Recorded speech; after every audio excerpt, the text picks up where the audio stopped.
All right, I've got a bonus book talk for you today because I finished a bunch of stuff this weekend. I needed to take some time to unwind and rest after some stress.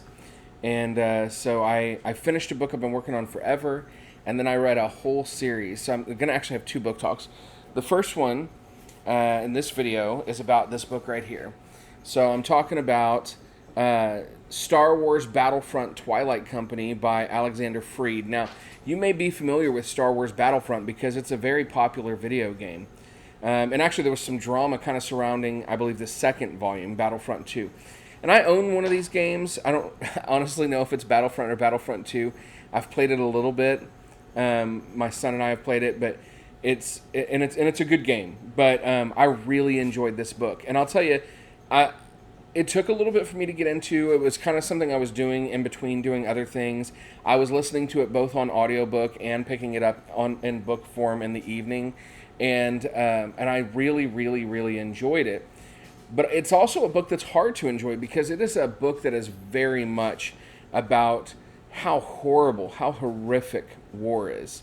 This does not paint war in a pretty light, like heroes going to save the day and bad guys getting crushed. This is just the devastation, the destruction that war brings. It is the many different kinds of personalities of people that go to war, and for different reasons that they go to war. It both humanizes and dehumanizes both the heroes and the villains. And I think that may be what made me like it so much. As someone who considers himself to be very sort of pacifistic in nature, I'm not for violence, although I love superheroes and things and I love the shows that often have those things, but in real life I'm very anti violence. I loved reading this story and feeling that sense of devastation and also the hope of it.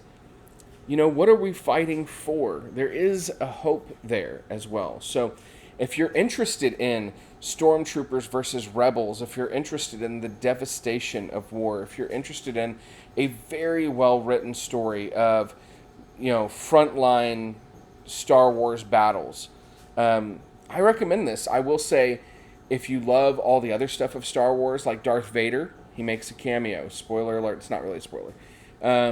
That there's part of this that is on Hoth, which if you've played the game, you know that, but part of this that's on Hoth set kind of around the time of Empire Strikes Back. So again, you may be aware of that. There's a lot of great things that tie into what we love of the original Star Wars trilogy, but it's kind of its own thing. So I highly recommend it, and I hope that you go pick it up.